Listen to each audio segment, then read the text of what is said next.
السلام علیکم۔ دیر سے ہی سنتا ہے اللہ اپنے پیارے بندوں کی، اور دیر کیوں؟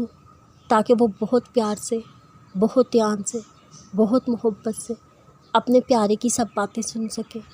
تب تک وہ اس انتظار کے لیے ایک تحفہ رکھ لیتا ہے۔